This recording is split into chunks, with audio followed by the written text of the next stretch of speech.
Hey everybody, Jake and Gino here, formerly known as the pizza guy and the drug rep. Screw that, Gino. We are the pizza guy and the drug rep. We are the recovering pizza guy and the drug rep. And listen, it's been about 10 years now for me. You know, I was in the game. I was in the corporate W-2 grind year after year.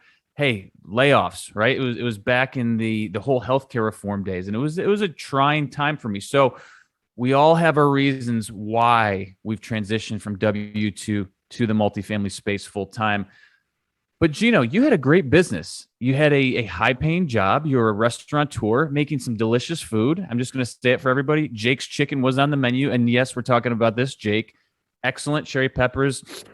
Oh, you're taking me back to a good time. Anyways, Gino, why did you make the move to multifamily full time from having, and really it was a job in a lot of ways, but you owned the business. Tell me about this. So for me, it was a lot sooner than 10 years ago. I transitioned. My D-Day was March of 2016. And I'll never forget that first month. It was scary, but it was so exciting at the same time. Let me take you back to 2008, everybody. It's the Great Recession. My father just passed away. And I'm sitting there, I'm thinking, I had worked with him since I was 8 years old. I had worked in the business with him every day. And I lost one of my best friends. And I'm sitting there and I'm like, am I building his dream or am I building my dream? And 2008 comes, there's a reset. I'm working harder. I'm making less. I feel like I'm trading dollars for time. And we podcasted a gentleman named Steve Sims. Google him. It's on the Jake and Gino channel. He says people who are wealthy really value their time. And I thought about that back then. And I'm like, you know what? I'm not valuing my time because I'm trading it for dollars.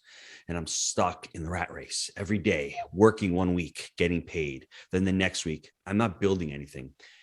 And for me, that's where it started. That's why I wanted to leave my job. I wanted to find an entrepreneurial venture because at Jake and Gino, we create multifamily entrepreneurs. That's what multifamily was to me back then. I'm like, if I can start buying these little buildings and these businesses, I can start creating an amazing enterprise. It took me a little while to do that. Thankfully, I met the man in purple over there in 2009, 2011. We get together. And listen, it was hard. It took us 18 months to find our first deal. We didn't have buy right, manage right, finance right. We didn't have the Jake and Gino community that has closed over 18,000 units to date, over $1 billion in transactions. I created that. We created that because of what multifamily real estate has done for us.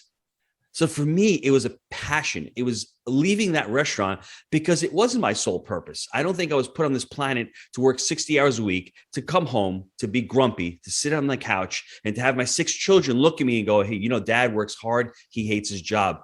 Who's that guy? Exactly. I didn't want my children growing up and equating hard work with not having a fulfilling life. And that's the reason why I wanted to leave my job. And I ultimately went to the route of multifamily because I didn't want my business funding my lifestyle as I was doing. I wanted my lifestyle being funded by my business. And that's how I left New York in 2017 because I could move anywhere I wanted to do the job. And I came down to Florida. That is it in a nutshell. I could go on this for hours, but for everybody out there, figure out what your why is, figure out what your sole purpose is, and then build your lifestyle and your business around your sole purpose.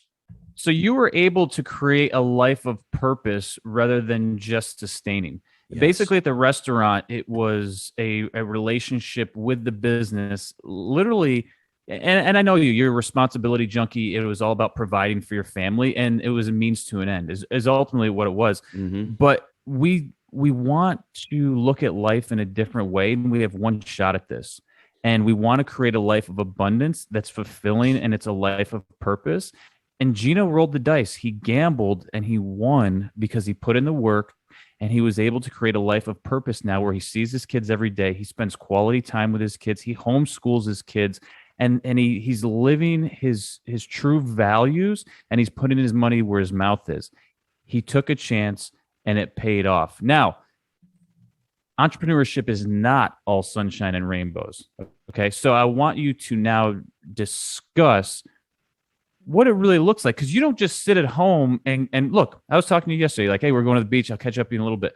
That's awesome. You live right at the beach. You have a great place in Florida now, but ultimately describe what your day looks like now, because it's not always sunshine and rainbows and you have your challenges, but it talk about the differences between when you had really that job at the restaurant when someone didn't call and you'd be doing the dishes to today? You mentioned the word values. As an entrepreneur, we need to create values, core values, and we need to start living our life based on our values and having a values-based decision making. That's why I created Jake and Gino. I work when I want to, with who I want to, where I want to, and why. I'm probably working harder now than I did at the restaurant. I just That's a great choose point. to whenever Yeah. I can work. We have 7 or 8 events a year with Jake and Gino. I'm working a lot of weekends. I'm not working every weekend. My values where I need to be with my family. I'm missing out on Christmas Eve. I'm missing out on New Guess who's Year's. showing up to those events though? Yeah, but Kids are working the swag table. that's right. That's right. And that's where my values were. I wanted my children to grow up in an entrepreneurial lifestyle. And you'd mentioned the life of an entrepreneur. It can be lonely. We're a little crazy. We are obsessed. When you're an entrepreneur, you're obsessed. You're about thinking about creating the business. And more importantly, number one, creating value for the marketplace. And number 2, chasing opportunities. We're not chasing money. We're chasing opportunities because ultimately those opportunities lead to money. And the relationship that we have with money now is a lot different when you're financially free as when you're trying to pay the bills on your W-2. Now, as an entrepreneur, I have enough money to have my bills paid through the real estate. So now every venture that I do, I look at it through a prism of how many people I can impact, how many people's lives I can change, how many people's lives we can inspire. So it is. And does it align with your values? Exactly. Because if it's not in a value in alignment, we're not doing it. Exactly. Period. It has to start with the values, Jake. And that's why I challenge everyone listening to this right now. Have you flushed out your values? Have you flushed out your mission statement? If you haven't, everything's an opportunity. And then when everything's an opportunity, nothing's an opportunity. And right before we got on this recording, Jake was talking about, I want tunnel vision. I want to focus on one thing. Well, that's what you do as an entrepreneur. You want to focus on the things that are opportunities to you. But how do you know if they're an opportunity if they're not aligned with your values? That's very important, everybody. Versus if there's the employee mindset that is not aligned from a value standpoint, which I was in, meaning I was in a corporate job. There was not a values alignment. The culture was toxic, but I still had to do what I was told. It was basically get in line. Whereas now, look, we're looking for those values-based relationships. Now, Gino, we wrote a book called The Honeybee.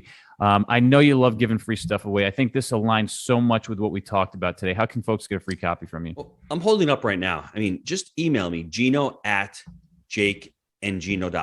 I'll send you a PDF copy of The Honeybee. It's a beautiful relationship between creating a business and taking those next steps. You know, Noah in the book is Jake. He's a struggling W-2 pharmaceutical sales rep going around. He hates his job. He meets Tom, who's a beekeeper, who is the ultimate entrepreneur. He owns the beehive.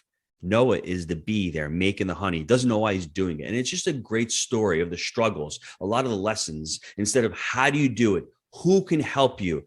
All these different stories in this book. It's written, all of my children have read it. I mean, you know, it's an easy read for somebody, but it's really thought-provoking.